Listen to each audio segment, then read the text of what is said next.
Ukraine की राजधानी Kyiv में इस वक्त ज़ेलेंस्की बैठक कर रहे हैं और इस बैठक में उनके नए रक्षा मंत्री रुस्तम के साथ साथ सेना के कई टॉप कमांडर्स भी हिस्सा ले रहे हैं। काउंटर अटैक के लगातार फेल होने और रूस के ताजा हमलों के बाद ज़ेलेंस्की बहुत ज्यादा तनाव में है। अब पुतिन ने ऐसा हमला किया है जिसके बारे में कहा दरअसल जा रहा है कि रूस ने यूक्रेन को भूखा मारने का अब कठोर फैसला यहां कर ही लिया है।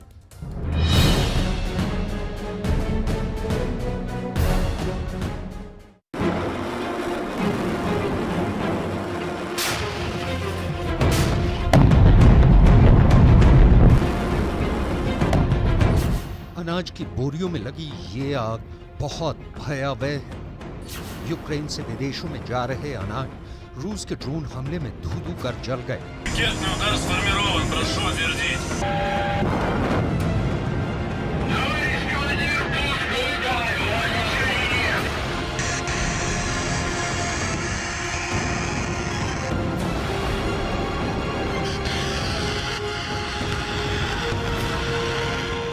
जबरदस्त अटैक हुआ है रूस की ओर से। ज़ेलेंस्की के लिए पुतिन का मैसेज बिल्कुल डायरेक्ट है। यूक्रेन से अनाज बाहर नहीं जाने देंगे, जहां जहां जाओगे वहां वहां मारेंगे। जिस पोर्ट पर रूस ने हमला कर भारी मात्रा में अनाजों में आग लगा दी वो रिवर पोर्ट है। यूक्रेन ऐसा देश है जहां नदी पर कई पोर्ट्स हैं। डेन्यूब रिवर का इजमेल पोर्ट ओडेसा के बिल्कुल दक्षिणी हिस्से में है। डेन्यूब नदी इस वक्त यूक्रेन से अनाज सप्लाई का मुख्य रूट बन गई है। जुलाई में रूस ने अनाज की डील तोड़ दी। उसके बाद रूस ने यूक्रेन के सारे बंदरगाहों को या तो निशाना बनाया है या निशाना बनाने की तैयारी में है। रूस यूक्रेन को आर्थिक रूप से पंगु कर देना चाहता है। यूक्रेन के अनाज खाने वाले अफ्रीकी देश के नेता आपको याद हो तो रूस भी गए थे और यूक्रेन भी गए थे, लेकिन कुछ नहीं हुआ। यहाँ अनाज की बोरियां स्वाहा हो रही हैं और वहाँ अफ्रीका में कोई भूखा सो रहा है। ज़ेलेंस्की के पास अब कुछ नहीं बचा, फिर भी जिद के मद में यूक्रेन के जल जाने की मुकम्मल कहानी लिखने के लिए देश को जलाने में मदद कर रहे हैं।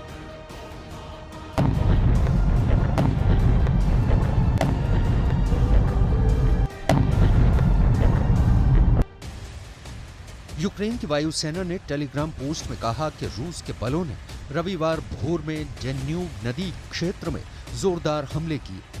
रूस ने हमले में ईरान निर्मित 25 शाहिद ड्रोनों का इस्तेमाल किया। इनमें 22 को वायु रक्षा प्रणाली ने मार गिराया।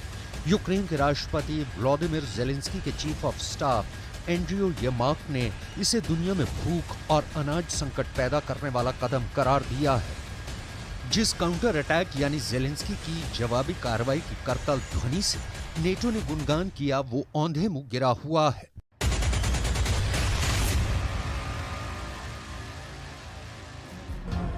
यूक्रेन का काउंटर अटैक मोर्चा दर मोर्चा फेल हो रहा है। उल्टे रूस के यूक्रेन पर हमलों ने नया जलजला पैदा कर दिया है। इसकी डिटेल पहले यहाँ समझ लेते हैं कि ज़ेलेंस्की के ये दिन आ गए हैं कि उन्हें अपने रक्षा मंत्री तक पर भरोसा नहीं रहा।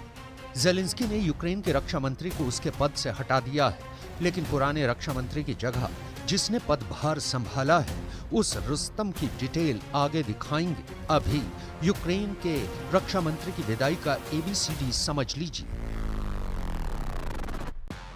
ज़ेलेंस्की ने अपने रक्षा मंत्री ओलेक्सी रेज़निकोव को हटा दिया है।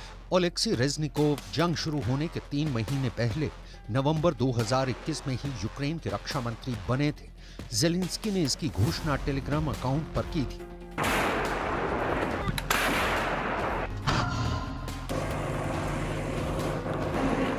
युद्ध के हर बीतते दिन के साथ ज़ेलेंस्की की सत्ता सिकुड़ती जा रही है।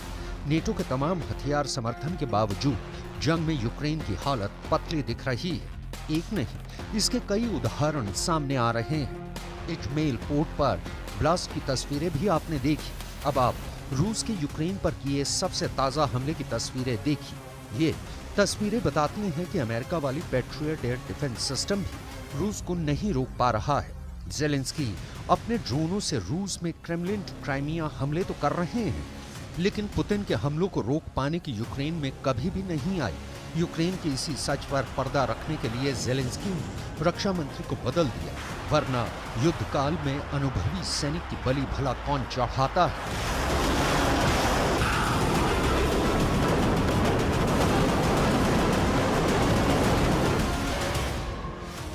ओलेक्सी रेज़निकोव यूक्रेन के डिप्टी प्राइम मिनिस्टर रह चुके हैं और सोवियत यूनियन के दौरान 1984 से 1986 तक सार्जेंट के पद पर सेना में सेवा दे चुके हैं। रेज़निकोव 2014 से राजनीति में हैं और उन्होंने कीव के डिप्टी मेयर के तौर पर अपना राजनीतिक करियर शुरू किया था। कभी ज़ेलेंस्की के करीबी माने जाने वाले रेज़निकोव को 2019 के बाद से ही लगातार तरक्की कर रहे थे, लेकिन सेना में फैले भ्रष्टाचार की आग ने रेज़निकोव के दामन पर भी दाग लगा दिए। यूक्रेन के राष्ट्रपति ज़ेलेंस्की ने पुराने रक्षा मंत्री की बर्खास्तगी और नए नियुक्त रक्षा मंत्री को लेकर क्या कहा, सुनिए। रेज़निकोव ने जंग के 550 दिनों तक मंत्रालय को संभाला है। अब मिनिस्ट्री को नई अप्रोच की जरूरत है। रेज़निकोव के नेतृत्व में यूक्रेन को रूस का सामना करने के लिए पश्चिमी देशों से खूब मदद मिली। उनकी जगह अब तातार मूल के पूर्व सांसद रुस्तम उमेरोव लेंगे। यूक्रेन में रक्षा मंत्री बदले जाने का ज़ेलेंस्की का फैसला एक दिन में किया गया फैसला नहीं है। ज़ेलेंस्की ने इसकी तैयारी बहुत पहले से कर रखी थी।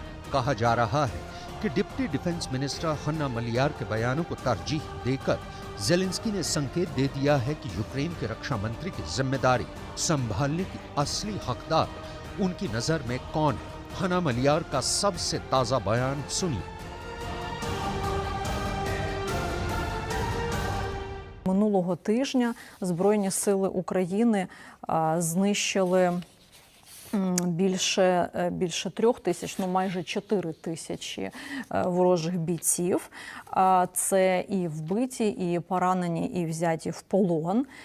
Також знищено майже 500 одиниць озброєння та військової техніки росіян, і серед них це і танки.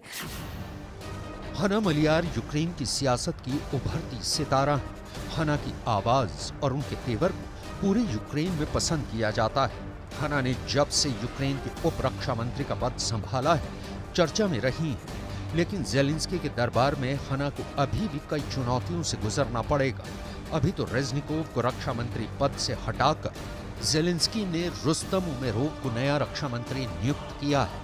41 साल के उमेरोव यूक्रेन में विपक्षी पार्टी होलोस के नेता हैं। रूस के साथ युद्ध बंदियों, आम लोगों और बच्चों की अदला बदली करवाने में शामिल रह चुके हैं।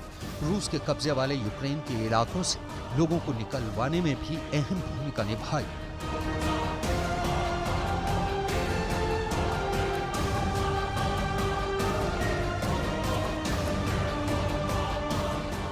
रुस्तम उमेरोव को नया रक्षा मंत्री बनाने के पीछे असली मकसद ज़ेलेंस्की की चाहत।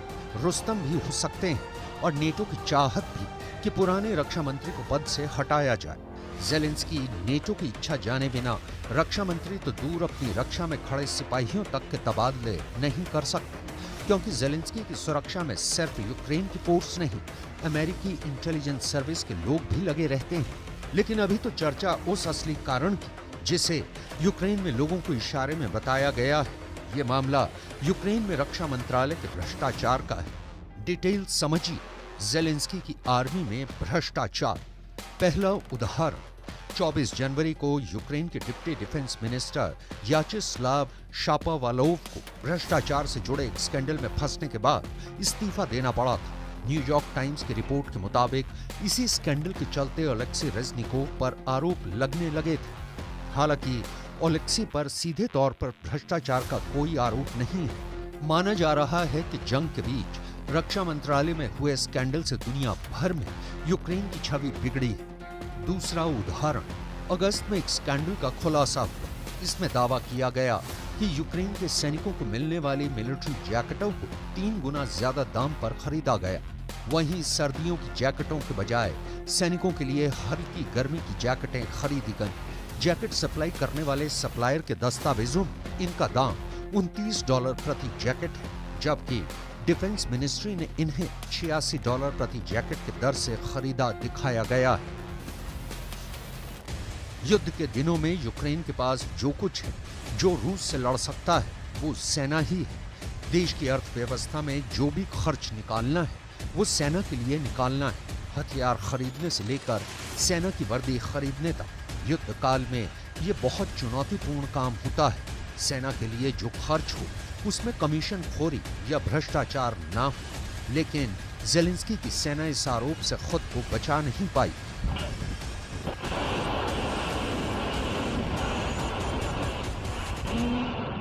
तीसरा उदाहरण, यूक्रेन के एक अखबार में 21 जनवरी को छपी रिपोर्ट में बताया गया था कि डिप्टी डिफेंस मिनिस्टर के निर्देश पर मंत्रालय ने खाने के सामान का कॉन्ट्रैक्ट 3 गुना ज्यादा महंगे दाम पर साइन किया। द कीव इंडिपेंडेंट के मुताबिक एक अंडा जो कीव की दुकानों में 15 रुपए में मिलता है उसे 37 रुपए के भाव से खरीदा गया था।